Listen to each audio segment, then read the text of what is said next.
ग्राम panchayat centre में सांसद बनवा बाद स्वागत कार्यक्रम में तमे वेथी लगाड़ी न्यूतक जे दिल थके डोल नकाड़ा हाथे स्वागत कीधु, अभिनंदन कीधु माणा पेराड़ जी, आना बल्ले आप सबको तह दिल से धन्यवाद देना चाहूंगा। लोकसभा चुनाव आज ये संजोग इसलिए बैठा है कि लोकसभा चुनाव आया और लोकसभा चुनाव में ऐसा तूफान आया, ऐसा मोड़ आया, न मैंने सोचा था न आपने सोचा था कि ऐसी परिस्थितियां बनेगी। और ऐसी परिस्थितियां बनने के बाद आजादी के पहली बार ऐसे इंडिया गठबंधन हुआ, लेकिन आदिवासियों की स्वतंत्र आवाज बनके दिल्ली में जाने का पहली बार अवसर आया। और उस वक्त मैं भी ऊपर नीचे था, क्योंकि मुझे जस्ट 2 महीने पहले विधानसभा चुनाव लड़ दिया। और 84 जनता मन 2018 13,000 थे की विधायक बना जो, और सेकंड बार विधायक मन 70,000 ने लीड लेन बना जो।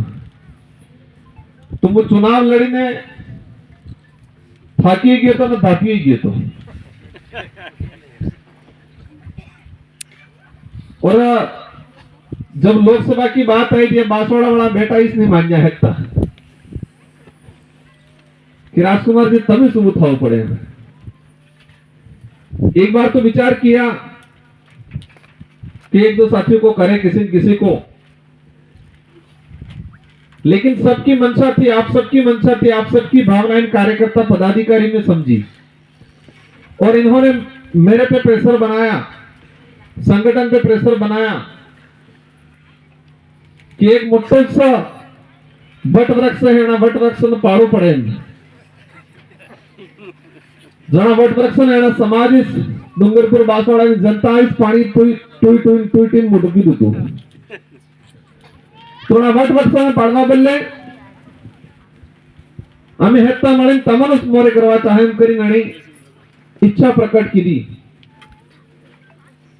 और मैं कहता हूं कि हमारे गोविंद गुरु महाराज, मापजी महाराज, संत सुरमाल महाराज, मामा बालेश्वर, इन गुरुओं ने, इन देवताओं ने इस क्षेत्र में काम किया, समाज के लिए, समाज को उद्धार करने के लिए, समाज को आत्मनिर्भर बनाने के लिए। इनकी जो वाणियां थी, इनके जो अधूरे सपने थे, और यही लगता है कि हमारे पूर्वजों और गुरुओं की ताकतें ही शायद ऐसी उनके अंदर ऐसी बुद्धि ले आई और आप सबके अंदर ऐसी भावना ले आई और ये विचार एकजुट हो गए और एक स्वतंत्र आवाज दिल्ली में आपकी मेहरबानी से मेरे रूप में भेजने का काम किया आप सबने। उसके लिए पुनः दिल से धन्यवाद देना चाहूंगा। मैं कई बार विचार करता हूं कि आज जिस तरह से समाज में जागरूकता आई है, जिस तरह से समाज में एकजुटता आ रही है, जिस तरह से हमारे समाज का पढ़ा लिखा युवा हमारे समाज को, इतिहास को जानने लगा, हमारे अधिकार को जानने लगा, अगर यही पल आजादी के बाद आया होता तो शायद आज माही का पानी यहां आ जाता। शायद यही चीज हो गई होती आजादी के बाद, तो परमाणु बिजली घर हमारे आदिवासियों को उजाड़ने के लिए नहीं आया होता। आज इन महापुरुषों को अपन ने यहां रखा है, भीमराव अंबेडकर जी, बिरसा मुंडा, टाटिया मामा। आज से 5 साल 10 साल पहले इनको कोई जानता था? अंबेडकर जी को जरूर थोड़ा बहुत जानते थे, स्कूल में जाते थे वो। बिरसा मुंडा को, टाटिया मामा को, तिलका मांझी को आनंद आपने कौन जानता था? जयपाल सिंह मुंडा आनंद आपने कौन जानता था? नहीं जानता था, ना इन तस्वीर के मिलता। आज हमें खुशी होती है कि जब डूंगरपुर में 2015 में विश्व आदिवासी दिवस पहली बार मनाया, तो हम लक्ष्मण मैदान के लिए परमिशन लेने गए। वहां नहीं मिली, फिर पुलिस ग्राउंड था, वहां परमिशन लेने गए, वहां नहीं मिली, फिर एक्सपोर्ट कॉम्प्लेक्स की परमिशन मांगी, वहां नहीं मिली। पूरे जिला प्रशासन ही हमारे नेता प्रेशर में नाकिन केजू की विश्व आदिवासी दिवस मनाने के लिए कई जगह नहीं देनी हमको। हमें 4 दाड़ा तपड़ गया आदिवासी दिवस मनावे पड़े एम करीने, पर परमिशन नहीं मिली મને। और पसे में एक प्राइवेट आदमी तो એની જગાથી ડુંગરપુર में अर्धो बीघो જેવો પ્લોટ હતો, આ પ્રાઇવેટ પ્લોટ માટે જઈને અમે વિશ્વ આદિવાसी दिवस मनाવું છું। और आज खुशी होती है कि विश्व आदिवासी दिवस राजस्थान में राजकीय अवकाश के रूप में मनाया जा रहा है और मुख्यमंत्री ने प्रधानमंत्री भी बना दिया है। एक वक्त था कि हमको टुकड़ा नहीं दिया जा रहा था, विश्व आदिवासी दिवस मनाने के लिए बैनर लगाने के लिए जगह नहीं दी जा रही थी, इन महापुरुषों की तस्वीर लगाने के लिए जगह नहीं दी जा रही थी। और क्रांति ऐसी आई कि राजकीय अवकाश घोषित करना पड़ा। पूर्व मुख्यमंत्री अशोक गहलोत जी ने देश लेवल पे मानने लग गए। एक वक्त था, बड़े नेता ने कहा था को बिरसा मुंडा कौन होते हैं। भाजपा के बड़े नेता थे, मैं नाम नहीं लेना चाहूंगा। और आज मोदी जी बोल रहे हैं कि बिरसा मुंडा भगवान, मन्नालाल जी बोल रहे हैं, बाबूलाल जी बोल रहे हैं। ये परिवर्तन हुआ। उस नेता ने कहा था बिरसा मुंडा क्या होता है, ये बोला था, उस वर्ड यूज किया था। और आज बिरसा मुंडा जी को पूजने लग गए। ये बात अलग है कि बाबूलाल जी को पर्ची दी थी, वो पर्ची गायब हो गई थी, बिरसा मुंडा के बारे में एक लाइन नहीं बोल पाया आगे तक। एक आदमी मन थे कि बोले, एक कागज थे कि जुन बोले, फर्क रह नहीं रहे। जी मन में वे, दिल में वे, ते एने हमें कटलू भी आड़ू कोई संकट आ जाते नहीं भूले अंदर निकली जाए। और कणेक आलू वे किरादारी कणेक चिट्ठी हवड़ा जीवे ई खोवाई जाते कहीं जमे मोरे। बाबूलाल जी कहते हैं 25 से 30 साल तक मैंने भाजपा और आरएसएस संगठन में काम किया। अगर भाजपा और आरएसएस के संगठन में बिरसा मुंडा या आदिवासी महापुरुष के बारे में पढ़ाते या कहीं बताया होता तो कल पर्ची घूमने से, मतलब बिरसा मुंडा जी के बारे में एक लाइन बिना देखे नहीं बोल पाए, एक लाइन। ये बातें इसलिए कह रहा हूं कि कुछ लोग कहते हैं कि क्या परिवर्तन आया हो था क्यों, कहीं परिवर्तन बहुत कुछ आया। आज जो समाज 5 साल पहले अपने आप को हम आदिवासी, हमारे भाई आदिवासी कहने से शर्माते थे, आज छोटा बच्चा गर्व से कहता है कि मैं आदिवासी हूं। ये परिवर्तन आया।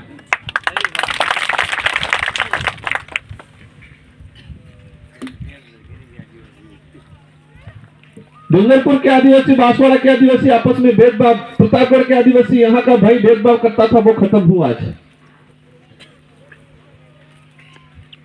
हम इतिहास के पन्नों पे जाएंगे, अधिकारों की बात पे जाएंगे तो लंबा चौड़ा हो जाएगा। आगे 3-4 कार्यक्रम ही, लेकिन मारजेना पंडाल में तीनों पंचायत में से बड़ा बुजुर्ग बेटा है, हमारे इंडिया गठबंधन दोनों संगठनों के जो साथी बेटे, इस धरती पे कोई अमर नहीं रहने वाला है। आज मैं आया हूं, कल उठा के कोई और आएगा, लेकिन मार जिम्मेदारी अकेली है कि मार कार्यकाल में और मुंह जीवो होने धरती माते तातक मो बढ़िया समाज बल्ले करीजू ताकि अब्बा वालों फिर बढ़िया करे। ये भावना हमारे सब में, सभी जनप्रतिनिधियों में ये भावना होनी चाहिए। मैं विधायक था उस समय, कुछ लोग आते थे कहते थे राजकुमार जी या कांग्रेस नो है या बीजेपी नो कर्मचारी है, आ लड़ाई थी कि थाना में आप चलो इन्हें इलाज करो पड़े, थाना में क्यों पड़े।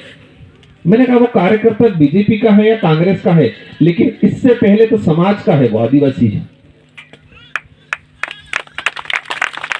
आज हमारे लोगों में क्या है, थाना थे चलो कांग्रेस को, चलो बीजेपी नो, चलो बीएपी नो, इन्हें टीम कराड़ो, इन्हें तो फंसाड़ी दियो। और इसको थाने में फंसाने से, कांग्रेस का आदमी थाने में फंसाया आपने तो कांग्रेस का नुकसान नहीं है, हमारे समाज का, हमारे भाई का नुकसान है। बीजेपी का फंसाया, बीजेपी का फंसाया, ये भावना हमारे समाज में, हमारे समाज के जो नेता हैं उनमें आज क्या हो रहा है। તમારા નીચે नेता है પેલા ધનસિંહ जी જોઈ, हाँ પેલો એને ફસાવો, પેલા नौकरी थी के काढ़ो, पेला ट्रांसफर करो, ये करो, हालत खराब करती। आपके पास ताकत है तो इस ताकत का सदुपयोग करो, दुरुपयोग नहीं करनी चाहिए अपनी ताकत का। आज माहौल बना रखा है ये, मो अपने गुटियांबा अब्जा, गुटियांबा वाला कांड चर्चित था जो नहीं था जो। अब हमारे भाई इतने बोले वाले हैं कि किसी ने कुछ कह दिया, मान लिया, 2 दिन बाद वो कोई शुद्धिकरण करे, गंगाजल लागी नहीं कही। हमारी लड़ाई जब भक्ति और धर्म पे आती है तो यही है कि हमको कलम नहीं चढ़ने देना है। आज नानो करो गाड़ो मतलब आबो है आणि आबा माते गाड़ा बोळजानी कलम चढ़ावोगा ते 5 साल बाद गाड़ा बोळजानी फेड़े लागी कि केरी लागे। ये आम है, आम के पौधे पे, आम के पौधे पे गाड़ा बोळजानी कलम चढ़ाव जी तो 5 साल बाद हो लगेगा केरी लागी कि गाड़ा बोळजा वाली फेड़े लागे, फेड़े लागी। अब हमको दिख रहा है आज की हमारा ये आम है, इस आम के ऊपर गाड़ा बोळजानी फेड़े लगाड़ी नहीं चाहे बीजेपी वाला, तब विरोध करेंगे कि नहीं करेंगे। हमें उस हमारी भक्ति, हमारी पूजा पद्धति पे यही, आज हमारी माताएं बहनें माला पहनने आई, जे बाजार में रही या टीवी जोवा वाला हो कहीं ना ना पहना मत, हाथ में दो, हाथ में दो, कहीं नहीं कहीं आगे कई जना जूता में ना ना पेराड़ी नहीं पड़ती थी, हाथ में आली पड़ती थी कहीं। कौन आदमी के जरा टीवी जुझिए, धारावाहिक जुझे, जे बाजार में रह जो है ई के यही के, क्योंकि टीवी में हूँ बता रहे कणेक सूर्य कणेक सूरी ने कणेक सूर्य माला पेराड़ी दी थी, लाड़ी वो थी टीवी में धारावाहिक में ही बता रहे। हमारे समाज में एक माँ अपने बेटे को माला पहना सकती है, एक बहन अपने भाई को माला पहना सकती है। दूसरे समाज में यह है कि लड़की लड़के ने माला पहना दी थी, लाड़ी वर थी। ये फर्क है। धारावाहिक में हो बता रही, टीवी में हो बता रही कि लड़के ने लड़की को माला पहना दी थी, लाड़ी वर थी। हमारे समाज में आतिवाड़ा हावड़ा बिन हाथ फेरा अग्नि साक्षी राखी ने हाथ फेरा मामा नो भूने फेराड़े तथा की नहीं गणाय। और बीजा टीवी वाला हो कहीं कहीं नहीं आटे फरते कोने का माला पेराड़ जी लाड़ी वर थी। तो हमारा आदमी क्या कहते हैं, हम समझदार हो गए। क्या समझदार? टीवी को देखे तुम समझदार हो गए। क्योंकि आप ये नहीं, मैं कई जगह आज तो किसी ने रोका नहीं, लेकिन कई जगह रोकते नहीं, नहीं माला मत पहना, हाथ में दो, हाथ में की इच्छा तुम्हें टीवी माते की इच्छा बाजार में जाइए। अपने समाज में लाड़ीवर पढ़ना हम तो मैं माला पहराड़ो हूँ, ये नवा नवा जरूर सीखी किए थोड़ा, लेकिन पहले पहनाते थे क्या? आती वेड़ा हवाड़ा में फेरास फराव ना पड़े। ये माला वाला सिस्टम अपने तो नहीं था, वाला पड़ी जाए नहीं अब ये धारावाहिक जो टीवी में आते हैं। तो ये जो चीजें हैं, ये जो कलम है, इस कलम को रोकना है हमें। हमारे कई जैसे देवस्थान ले लिए धीरे धीरे, गोटियांबा हमारा था, धीरे धीरे कलम चढ़ा रहे हैं। जिस तरह आपने धुड़ेव सुना होगा, नाम बड़े बुजुर्ग उन्होंने सुना होगा, धुड़ेव केसरे जी, धुड़े वापसी कालो वापसी था, जो वो थोड़े लई लीधु ने केसरिया जी बना भी दीधु, एक बार ऋषभ देव बना भी दीधु। हमारे देवस्थान छीनने का काम किया जा रहा है हमारी भक्ति पे। बस तो सीधी भाषा में यही है कि आबो है ने आबो सलावादी आबा माते गाड़ो बोलजो ने कलम सड़ावे नो विरोध करेंगे, और उस विरोध करते ही रहो कि राजकुमार से धर्म नो विरोध करेंगे। ये सब हाइलो हाइलो हाइलो एक जना सब हाइलो।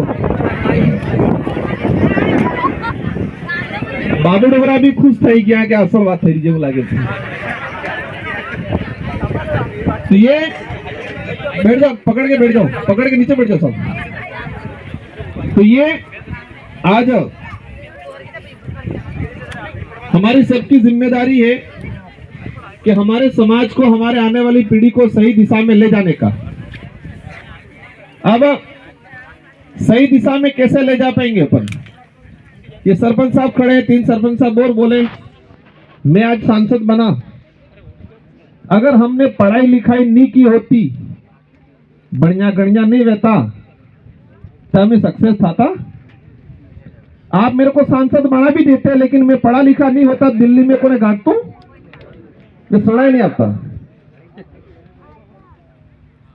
इसलिए हमारे समाज को पढ़ाई पे ध्यान देना सख्त जरूरत है। और इसीलिए सरपंच साहब ने कहा कि आप कैसे भी दो, मैंने कहा मैं लाइब्रेरी, सरपंच साहब ने कहा लाइब्रेरी, मैंने कहा ठीक है बिल्कुल लाइब्रेरी, ताकि बच्चों को पढ़ाए। बच्चों को पढ़ाएंगे तो आने वाले समय में आज हमको जो तकलीफें पड़ी, आने वाली पीढ़ियों को नहीं पड़ी। लोकसभा के अंदर हम लंबे समय से लड़ाई लड़ते आ रहे हैं, विधानसभा में भी लड़ी कि नरेगा के अंदर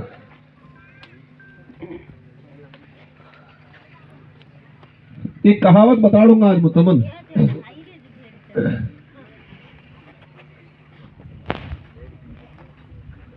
एक बोकड़ो रे बोकड़ो, आना बोकड़ा ने एक चालाक आदमी, वो एक राजा कहता है कि आना बोकड़ा ने धरावीन लावो, तो एक आदमी लई जाए ना, वो धराबानो मारो काम हो, तेरे पालन हालन गौर होम सब आलिन पानी हड़ी पाइन बोट पड़ावी ना के, लेकिन राजा राजा में सभा था तो मन के वैसे दरी नाचे कंप्लीट खाना खा लिया। हाँ तो बोला रसगो आतम बोगड़ो पासो खावा शुरू थी जाए, तो राजा कहता नहीं ये तो भूखा है, अगर कंप्लीट पेट भर गया होता तो खाना नहीं खाता, ये आदमी तो फेल, उसको तो सजा दो, उसको इनाम मत दो। फिर किसी और को कहते हैं तो जब ठग आदमी तो ठग ई लाइन जतो रे जो एने बोकड़ा मान जो हाथ असल रसगो आतम रसगो मोड़े करीन तक मोड़ा माते लाकड़ी वातो, गौ मोरे करतो फिर लाकड़ी वातो, पालो कोई मोरे करतो फिर लाकड़ी वातो, पानी मोरे करतो फिर लाकड़ी वातो। मतलब उस बकरे की ऐसी आदत बना दी कि जैसे प्राप्त करने जाएगा तुरंत उसके मुंह पे मारना, मतलब वो जाए भी सही लेकिन मिले कुछ नहीं। 4 दिन तक उसकी ऐसी आदत बनाई, वो जा जरूर रहा है उसके खाने के लिए, लेकिन जैसे मुंह करते ही उसको मारता है। फिर राजा के वहां ले गए, राजा ने गेहूं खिलाया, उसने यूं कर दिया, क्योंकि पढ़ाई पलांग खबर पड़ी क्योंकि मोड़ करतन पड़ेगा,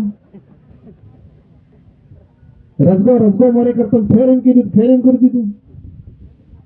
इसी तरह वर्तमान भाजपा सरकार योजना दे रही है, लेकिन फिर जैसे योजना तक आदमी पहुंचता है फिर लट मारती है। नरेगा के अंदर ऐसे ही किया, पहले कहा ऑनलाइन करना पड़ेगा, लाइन से रूबू रही, फोटो कैसे पड़े, ये बार हो के आकत के फोटो कैसे पड़े उनके, ये मत करें के बाद ये उस बकरे की जिस तरह से हालत खराब की, उस बकरे को मजबूर किया, इस तरह से गरीब जनता को मजबूर करने का रवैया देश के अंदर चल रहा है। रोजगार गारंटी के लिए बड़े बड़े बैनर लगा देते हैं बाजार में ये लोग। अभी भजनलाल जी मुख्यमंत्री जी भी आ रहे हैं कि हम इतने देंगे, लेकिन गरीब जनता के लिए क्या किया है, 200 रुपये 223 रुपये से ज्यादा रेट नहीं बढ़ा रहे हैं। ऑनलाइन करना पड़ रहा है, ये कह रहे जियो टेकिंग करना पड़े, जो कलेक्टर एसपी ने जिन्हें 2 लाख 1.5 लाख तनखा है, इन्हें ऑनलाइन आकत है कि अटेंडेंस नहीं खाती। हमारे सामाजिक व्यवस्था को खत्म कर रहे हैं ये लोग। हमारे समाज में क्या है कि हमारी बहू है, वो हमारे जेठ का लाश करे कि नहीं करे, अब जेठ है वो मेट है, अब बहू भरती है फोटो किसेगा। ये हमारी सामाजिक व्यवस्था को खत्म कर रहे हैं। समाज की व्यवस्था, एक जो जेठ है अगर वो मेट है तो बहू को कैसे फोटो खींचेगा, आंखों से कैसे खींचेगा, वो नहीं खींच पाएगा। और अब कहीं आज खिचड़ी जाए कहीं खींच रहे, अब नहीं खींचेगा तो मजबूरी है, खींचे तो लाश उगाड़ी पड़े, नहीं खींचा तो जीरो था ही जाए। ये हमारी सामाजिक व्यवस्था को खत्म करने की योजना बनाई जा रही है। ये एक दो उदाहरण बताया मैंने, ऐसी बहुत सारी चीजें, हम जितना सोचेंगे इतना हमको पता चलेगा। स्कूलों में क्या हो रहा है, स्कूलों में टीचर गायब है, अभी सरपंच साहब बताए कमरे नहीं, अधिकतर जगह कमरे नहीं है, कॉलेजों में टीचर नहीं है। आज अपने विधायक आसपुर वाले विधायक जी ने क्वेश्चन लगाया, 2020 से 2021 तक की केंद्र सरकार ने अभी तक छात्रवृत्ति नहीं दी है। ये बहुत सारी चीजें। अब हमें क्या करना है, हमें यही करना है कि हम 2 रोटी कम खाए चले, लेकिन हमको बच्चों को पढ़ाई करानी है, नशे पत्ते से दूर रहना है। आपकी जिम्मेदारी क्या है, नशे पत्ते से दूर रहना है। फिजूल खर्चा, गाड़ी लाभी ना हजार रकम लाभी, डुप्लीकेट सोना वाली हजार रकम लाभी, गाड़ी लाभी, लड़ाई झगड़ा, इन चीजों से आपको दूर रहना है। बाकी जो लड़ाई है, आरक्षण की लड़ाई है, जल जंगल जमीन की लड़ाई है, आपके ये पावर प्लांट वाला जो लड़ाई है, उसको लेके मेरे लोकसभा में कुछ लोग कहते हैं 20 नवंबर 2024 को प्रधानमंत्री जी उद्घाटन करने वाले थे इसका। हेमंत भाई और यहाँ की महिला और बुजुर्गों ने आंदोलन किया और मैंने लोकसभा में क्वेश्चन उठाया, तो वो उद्घाटन निरस्त हुआ है अभी। लेकिन यह समस्या खत्म नहीं हुई है, अभी भी जारी है। ये धीरे धीरे अभी भी जारी है। और यह संकट हमारे सामने आज भी जिंदा है, क्योंकि पावर प्लांट लगा, गवर्नमेंट खुद कह रही है कि 30 किलोमीटर 35 किलोमीटर की रेंज में 2 सेंटीमीटर 2 सेंटीमीटर के आसपास का जो इलाका या 2 तापमान बढ़ता है, उसमें टेम्परेचर, उसको मतलब जो प्राकृतिक टेम्परेचर है उससे लगभग 2 से 2.5 सेंटीमीटर के आसपास उसको आगे और बढ़ाएंगे, ऐसा कुछ बता रहे हैं। पानी वहां से, माही से पानी यहाँ लाएंगे और यहाँ का पानी जो इन्वेस्ट होने के मतलब इस प्रोसेस में जो आएगा, उस प्रोसेस होने के बाद वापस माही में छोड़ेंगे। ये पानी बगड़ेगा कि नहीं बगड़ेगा? तो ये जो परमाणु वाला है, हम लोग लड़ रहे हैं, लेकिन सरकार नहीं मानी, जरूरत पड़ी आंदोलन करने की, तो आप सबको साथ देना है। इवन एक तरह से आसपास वाला दानपुर वाला करेंट आनंद पड़ती, ये इसका असर हमारे आसपास भी आएगा। 40-50 किलोमीटर की रेंज में बच्चों के डिलीवरी जो महिला है उस पर इफेक्ट करेगा। तो इन सारी लड़ाइयों को हम लोग भी लड़ेंगे सदन में, और जरूरत पड़ने पर आपको भी साथ देना है। और इन्हीं शब्दों के साथ हमारे डेरी और नापला जो ग्राम पंचायत के सरपंच साहब ने कुछ बातें मांगे बताई है, अवश्य मैं जैसे जैसे, क्योंकि हमारे सांसद का एक लिमिटेशन रहता है, फिर भी मैं जैसे जैसे मेरी ओर से जितना होगा विकास कार्यों में मदद करेंगे। और माही वाला लास्ट ये बात हमारे नादिया सरपंच साहब ने कहा है, उसको लेके मैंने प्रधानमंत्री जी को भी कहा है कि मैंने कहा अगर करना चाहते हो कुछ आदिवासियों का भला, तो माही समझौता 1996 में जो हुआ है, उसको समझौता को खत्म करके राजस्थान के भाइयों को, बांसवाड़ा डूंगरपुर के भाइयों को पानी दो। अब 1966 में यहाँ पर बैठे हुए कुछ गिने चुने पैदा जन्म लिया होगा, ये बात अब निकल गई, इसलिए बताई दूं। मोहनलाल जी सुखाड़िया मुख्यमंत्री थे, मोहनलाल सुखाड़िया मुख्यमंत्री थे, और गुजरात में कोई पार्टी ऐसे करके मुख्यमंत्री थे। तो 1966 में समझौता हुआ, गुजरात गवर्नमेंट ने कहा कि हमको माही डैम बांधने दो, करना डैम बांधने दो। पैसा लगाया गुजरात गवर्नमेंट ने, और राजस्थान गवर्नमेंट ने स्वीकृति दे दी। विस्थापित हमारा भाई हुआ, 70 टीएमसी के आसपास पानी है, और समझौते में लिख दिया कि इस पानी का अधिकतम उपयोग 70-75% उपयोग गुजरात करेगा, बांसवाड़ा वाला सिर्फ 13 टीएमसी करेगा। ये 1966 में लग चुका। हमारे भाई विस्थापित हुए, उस समय कहा होगा भले थोड़े बहुत विस्थापित हो रहे, आसपास वालों को पानी मिलेगा, ये कहा होगा, लेकिन कागजों में लिख दिया कि बांसवाड़ा 75%, 40 से 44% टीएमसी पानी गुजरात उपयोग करेगा, ये लिख दिया उस समय। तो हमारे साथ 1966 में अन्याय हुआ कि नहीं हुआ? आपने डोहन आज तक खबर पड़ जाए। तो एक ही बात है कि पहले हथियार से मारा जाता था, आज कलम से मारा जा रहा है। पहले जमाने में लठ तलवार तीर कमान से हमारे पे अत्याचार होता था, लठ कमान तीर तलवार बंदूकों से अत्याचार होता था, उससे मारा जाता था हमारे भाइयों को। और आज कलम और कागजों में मारा जा रहा है। तीर कमान से, हथियार से, तलवार से जब अत्याचार होता था वो तो महसूस होता था, दिखता था दुश्मन। बंदूक लेने आवे देखा तो, तलवार लेने आवे देखा तो, और अभी कलम और कागज लेके आके मारने का काम किया है आजादी के बाद हमारे भाइयों को। इन चीजों को समझने की जरूरत है। इन्हीं शब्दों के साथ आप सबको धन्यवाद, आभार। और आपने जो लोकसभा में आप सभी ने दिल से जो साथ दिया उसके लिए तहे दिल से धन्यवाद। मेरी ओर से कोशिश रहेगी कि आपने जितना दिल से साथ दिया है इस समाज के लिए, क्षेत्र की जनता के लिए जितना हो सके, वैचारिक क्रांति हो, विकास हो, भौतिक विकास हो, इन सभी चीजों में हम हमारी ओर से पूरी मदद करेंगे। इन्हीं शब्दों के साथ धन्यवाद, आभार। जय जोहार, जय भारत, जय